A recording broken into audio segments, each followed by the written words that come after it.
Me chamo João, tenho 48 anos.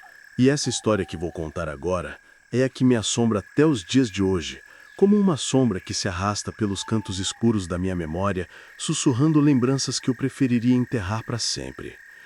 Cada vez que tento falar sobre ela, sinto um arrepio gélido percorrer meu corpo inteiro, como se mãos invisíveis e frias como o sopro da morte estivessem me tocando, traçando linhas geladas ao longo da minha espinha, me lembrando de que alguns segredos nunca devem ser desenterrados, pois uma vez revelados, eles se agarram à alma como parasitas insaciáveis.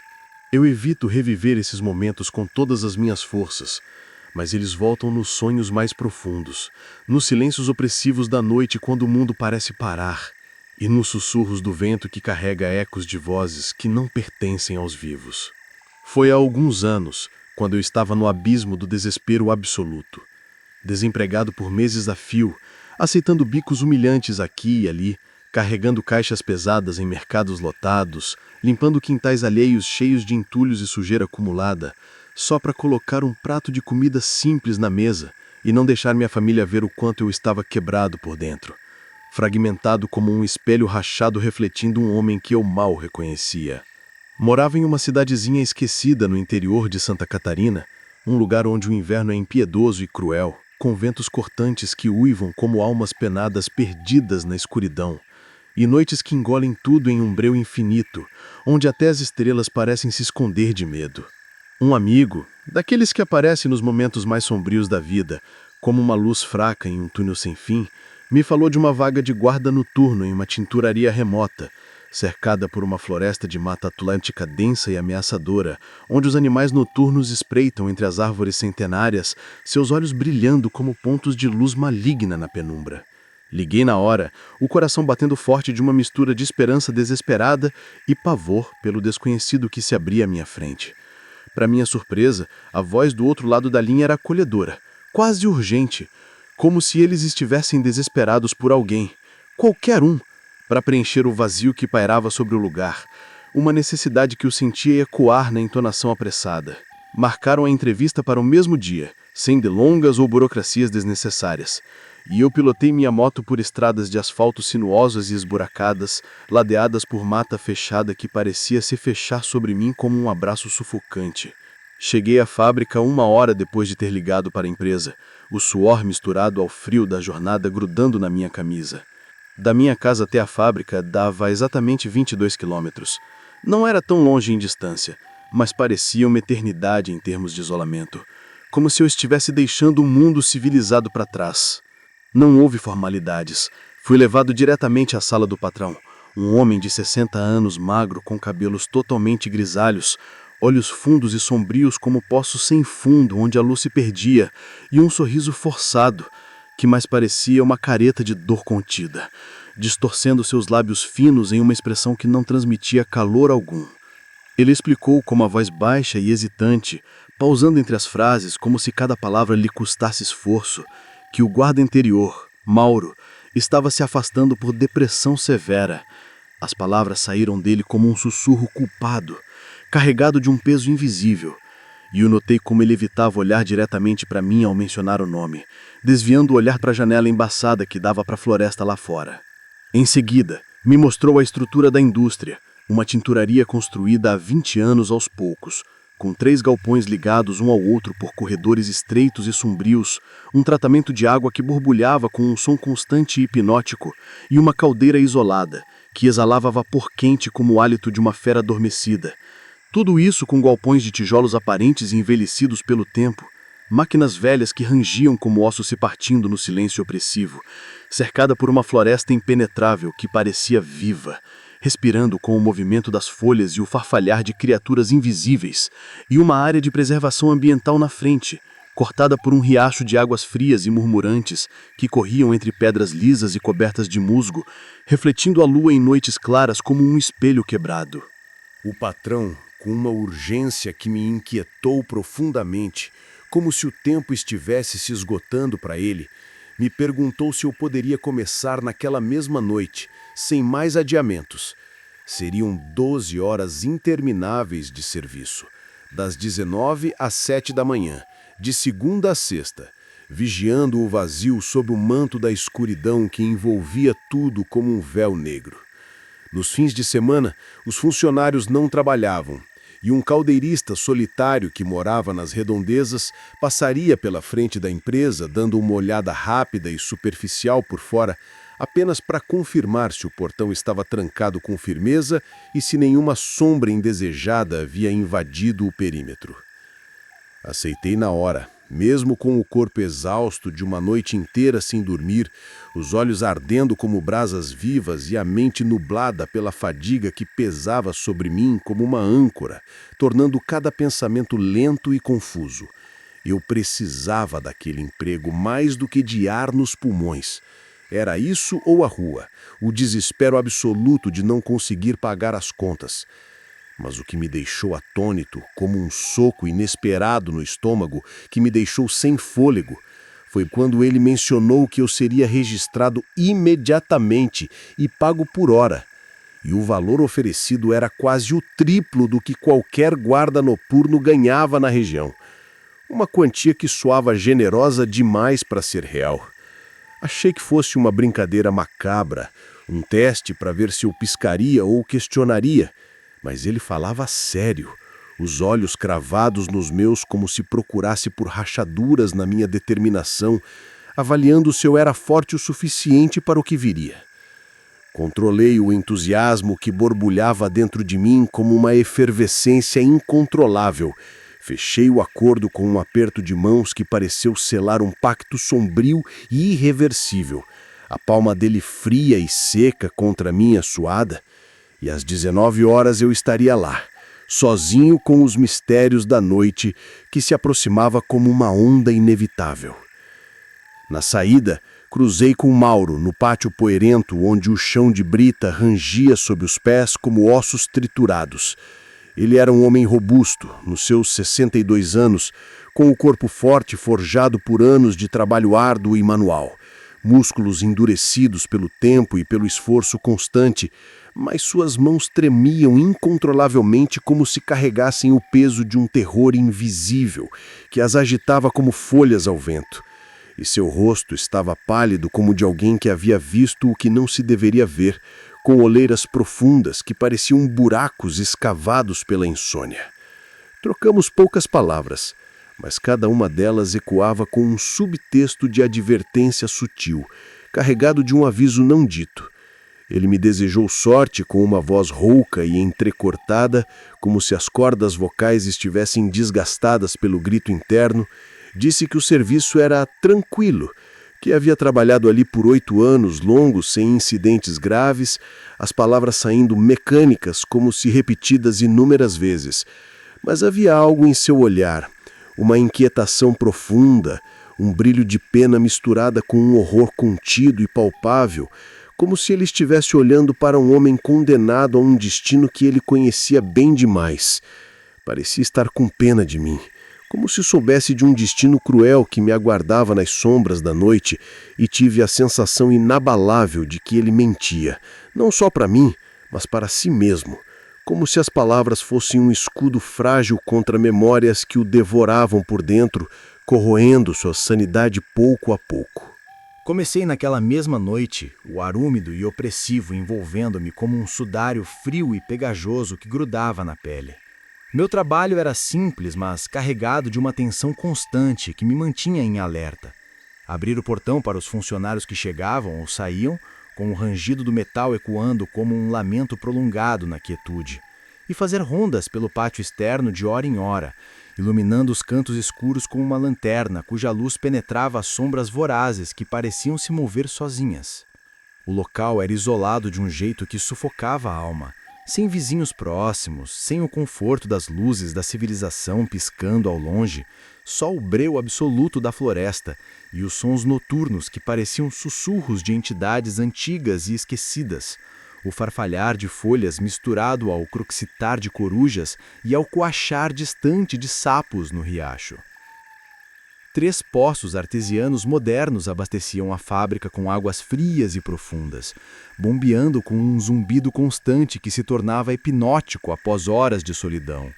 Mas o que mais me intrigava, Como uma ferida aberta na paisagem que chamava a atenção involuntariamente, era um velho poço de tijolinhos desgastados e cobertos de musgo verde e viscoso, com um telhadinho de madeira desabando aos pedaços, rachado e apodrecido pelo tempo. Posicionado do outro lado do riacho, em meio à mata densa e selvagem da área de preservação na frente da fábrica.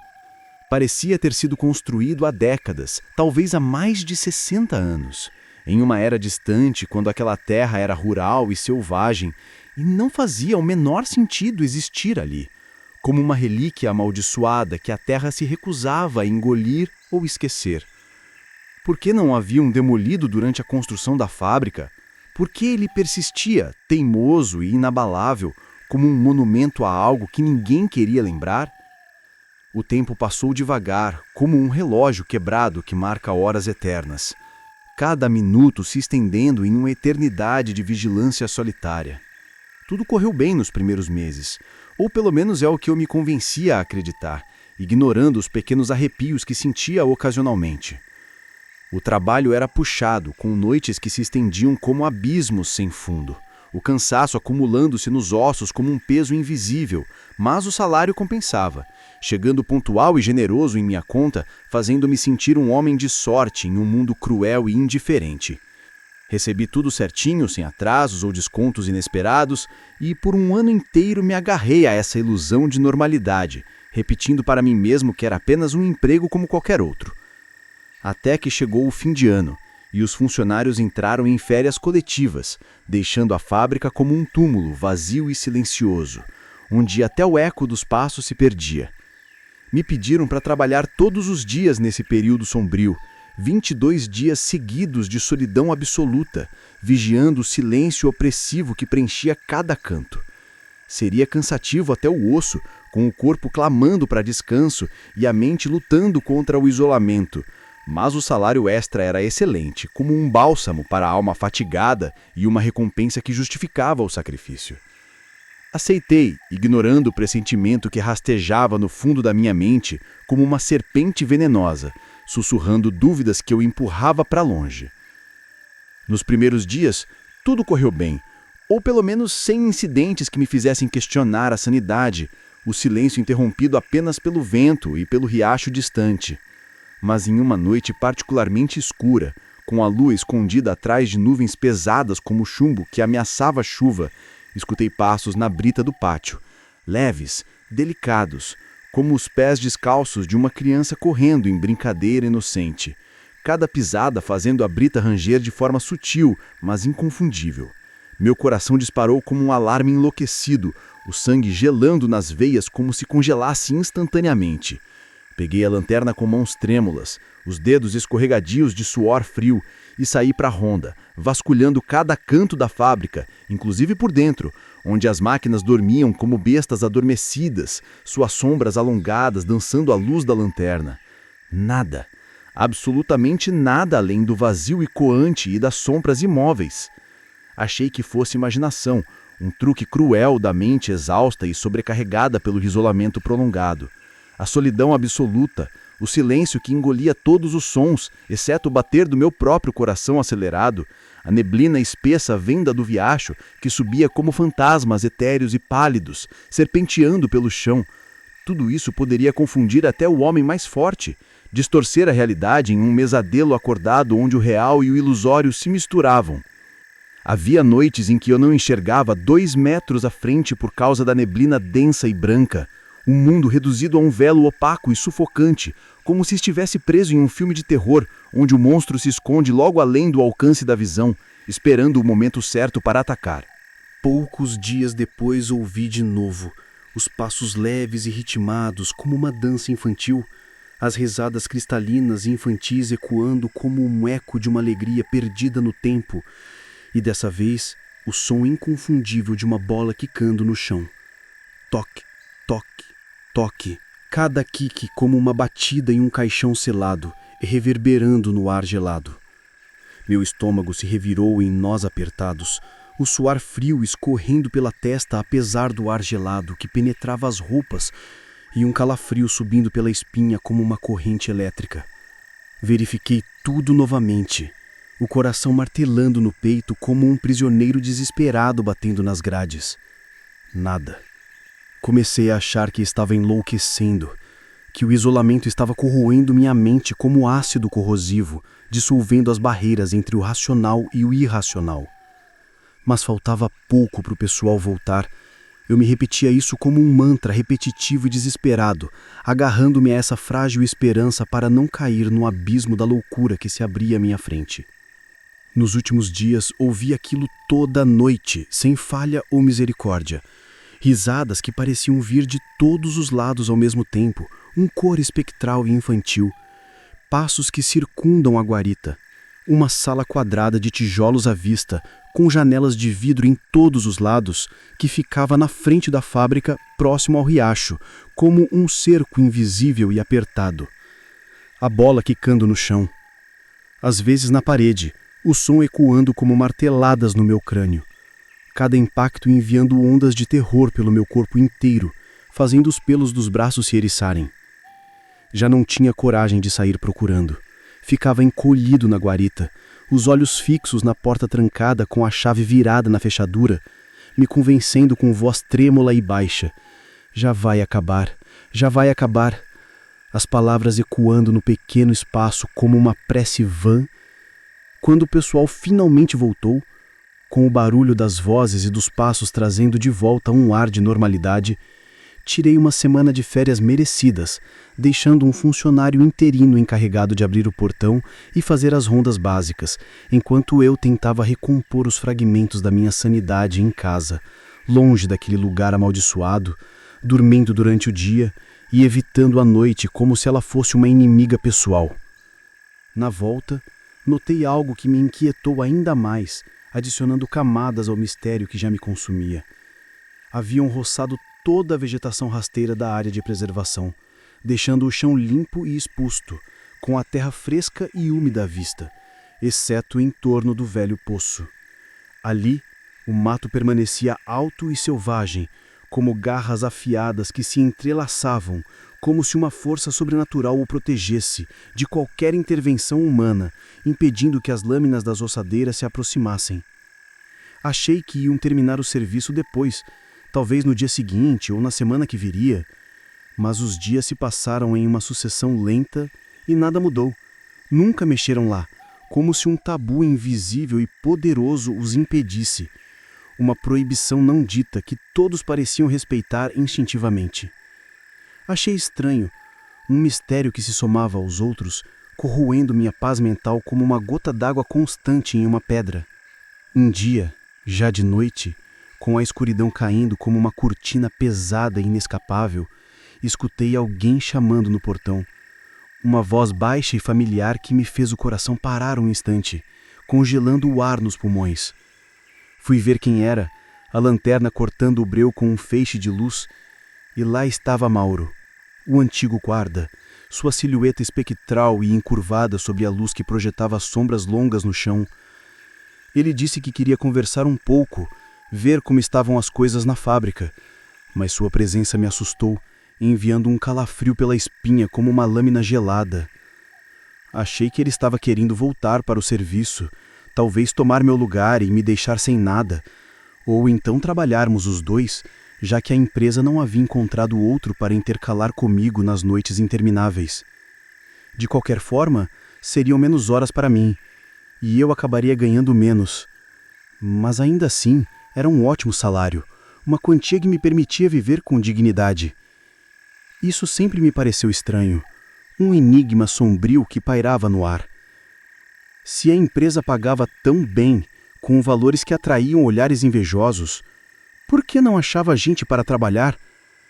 Por que o posto permanecia vago por tanto tempo, como uma armadilha esperando a próxima vítima desavisada, um ciclo que se repetia? Conversamos por horas na guarita fria e mal iluminada, sob a luz amarelada de uma lâmpada solitária que piscava intermitentemente, como um aviso sutil de perigo. Ele me contava os causos engraçados que haviam ocorrido ali, histórias exageradas de incidentes bobos como furtos frustrados ou animais invadindo o pátio. Contava vantagens que me pareciam mentiras forjadas para mascarar algo mais profundo e sombrio. Me pareceu até um pouco mentiroso compulsivo, como se as palavras fossem uma distração elaborada para o terror que borbulhava sob a superfície de sua calma aparente. Disse que estava melhor de saúde, com uma voz que tentava soar confiante, mas falhava nas bordas. E nisso perguntei se não pensava em voltar para intercalar comigo, dividindo as noites longas. Para minha surpresa, suas mãos começaram a tremer violentamente, como se eletrocutadas por uma corrente invisível. Ele gaguejou e disse que não, que para ele não dava mais, as palavras saindo entrecortadas como um confessionário relutante e doloroso. Perguntei por quê, pressionando com cuidado para não afugentá-lo, mas ele desconversou. Me disse que a noite foi feita para dormir, para o descanso dos mortais. Mas não senti firmeza em sua voz. Parecia que estava com medo profundo, mentindo para proteger a si mesmo e a mim de uma verdade horrenda que poderia nos destruir. Quando estava indo embora, parou de repente no meio do pátio escuro. Virou-se com olhos assombrados que brilhavam na penumbra e me falou assim: "E ano passado, quando ficou sozinho, não viu nada ou escutou?" Parecia que ele sabia exatamente o que eu tinha escutado, como se compartilhasse o mesmo pesadelo recorrente, mas eu nunca disse uma palavra para ninguém, guardando o terror trancado no peito como um segredo mortal. Desconversei. Disse: "Como assim, escutar ou ver o quê?" Fingindo inocência para não revelar minha fraqueza, e ele me respondeu: "Bicho ou gente?" Os olhos desviando para o riacho escuro que murmurava ao fundo como um rio de segredos. Me deu vontade de contar tudo, de despejar o horror acumulado em um fluxo incontrolável, mas me segurei com medo de levar fama de covarde e medroso, de ser rotulado como louco por colegas que não entenderiam. Só disse que não, que tudo estava tranquilo, como uma noite comum. Ele se despediu, me desejou toda a sorte do mundo com uma voz carregada de emoção. E acredito que foi muito sincero nisso. Só parecia que me escondia algo colossal, um segredo que o consumia vivo de dentro para fora. O ano passou tranquilo, sem grandes problemas ou incidentes que abalassem a rotina, e as férias coletivas se aproximavam novamente como uma nuvem escura no horizonte. O fim de ano chegou de novo, como uma sombra inevitável se aproximando devagar, trazendo consigo memórias que eu tentava enterrar. Seriam 17 dias sozinhos dessa vez. Um período que já me enchia de um receio visceral e palpável, como se o passado me perseguisse com garras afiadas. Lembrei do ano anterior com um tremor incontrolável que percorria meu corpo inteiro, e confesso que um certo pavor já me rondava, sussurrando dúvidas na minha mente e fazendo meu sono se tornar inquieto.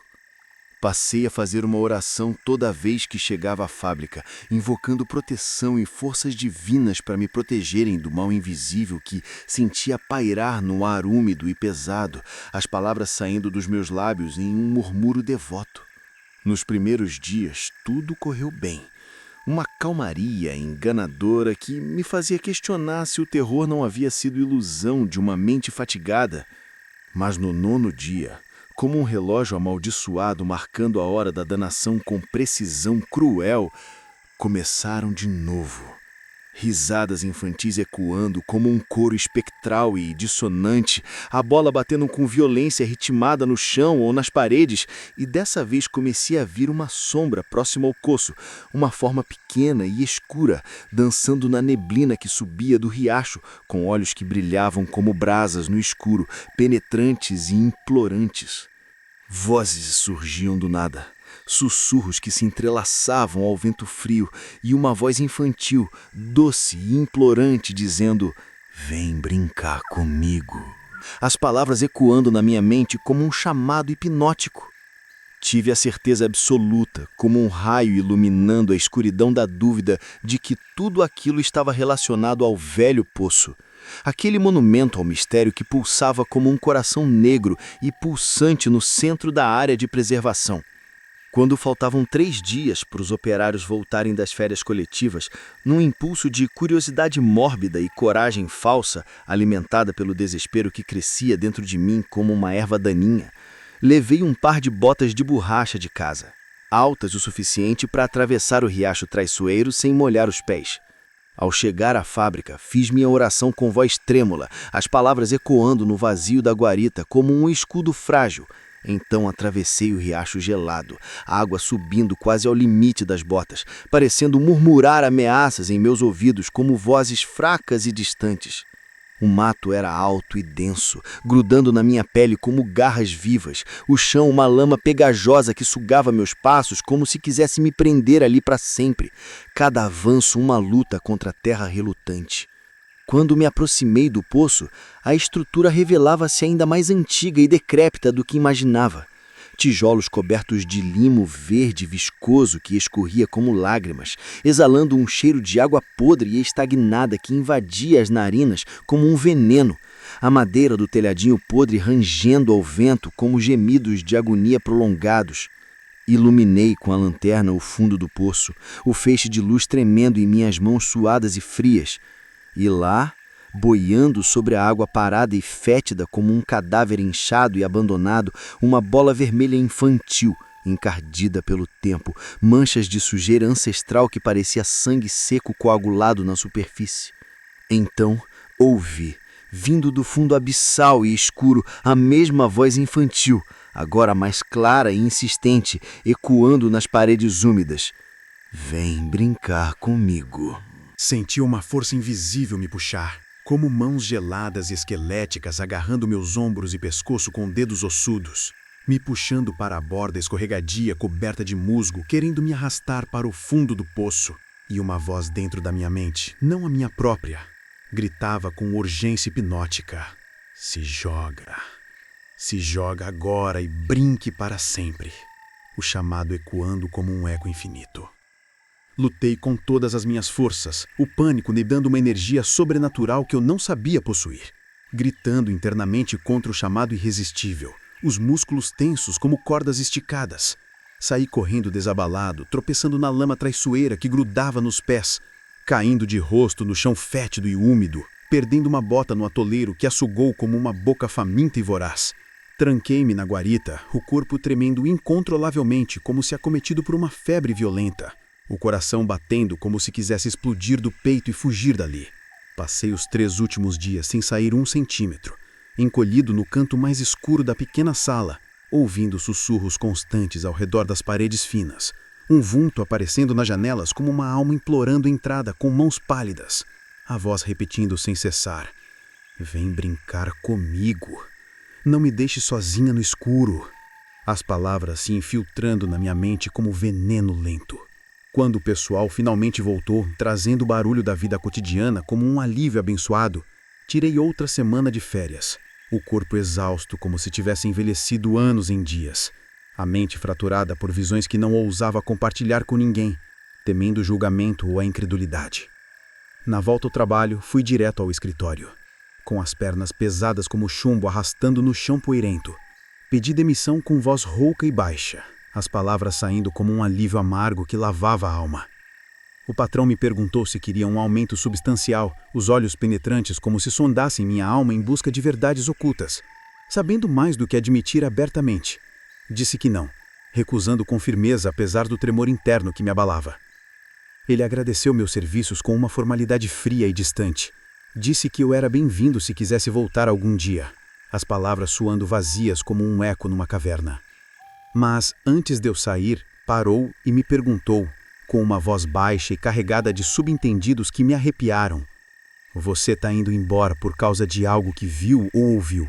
Meu sangue congelou nas veias, como se ele tivesse lido minha mente atormentada e exposto meus medos mais profundos.